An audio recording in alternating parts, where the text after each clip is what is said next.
আসসালামু আলাইকুম। দেশ ও প্রবাস থেকে যারা আমাদের ভিলেজ এগ্রো ইউটিউব চ্যানেলের ভিডিওগুলো দেখতেছেন, সবাইকে অনেক অনেক শুভেচ্ছা ও ভালোবাসা।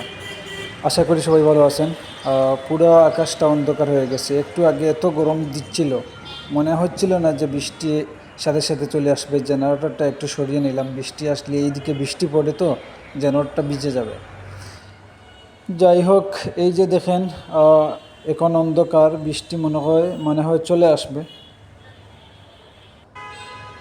বলতে না বলতে বৃষ্টি চলেই আসলো, বৃষ্টি হচ্ছে। আর এইদিকে দেখতেছি কিছু গাড়ি এখানে জ্যাম লেগে আছে। একটি নাইট কোচ, যেটা রিয়েল কোচ, এবং সুন্দরবনের কুরিয়ার সার্ভিসের একটি গাড়ি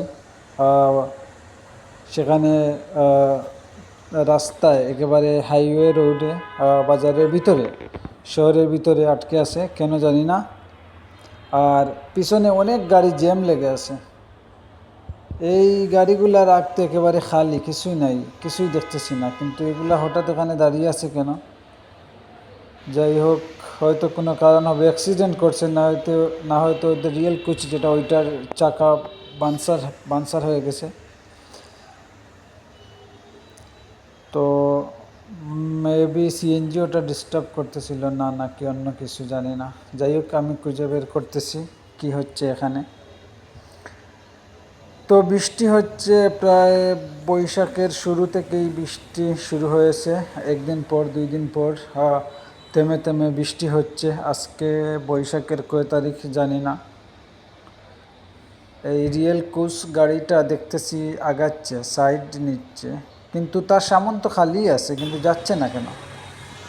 আর ওইদিকে ওই যে পুরো 1 কিলোমিটার জ্যাম হয়ে আছে, কোনো একটি কারণ তো অবশ্যই আছে।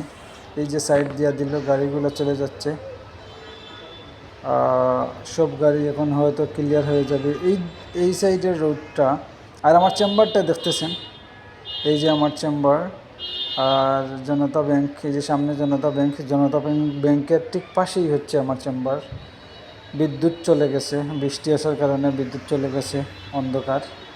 এই যে সিঁড়ি ওইদিকে।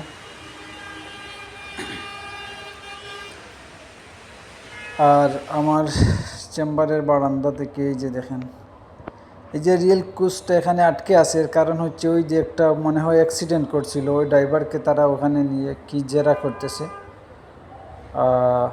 ওইটাও সম্ভবত ওই, এরা তো আসলে এই ড্রাইভারগুলা, বেশিরভাগ ড্রাইভারগুলা বেপরুয়া, সম্ভবত বেপরুয়া থাকার কারণে হয়তো বাজারের ভিতরেই অ্যাক্সিডেন্ট করে ধরা খেয়েছে। এই জন্য এখানে ড্রাইভার সহ অনেক মানুষ জমাজমি হচ্ছে, এই কারণেই হবে, আর কিছু তো দেখতেছি না। অনেকক্ষণ হয়ে গেল, এখনও তারা এখানে দাঁড়িয়ে আছে এবং এখানে জমাজমি করতেছে। যাই হোক, হয়তো ক্ষতিপূরণ নেবে ড্রাইভারের কাছ থেকে, এটাই হবে। ভালো থাকবেন সবাই, আল্লাহ হাফিজ।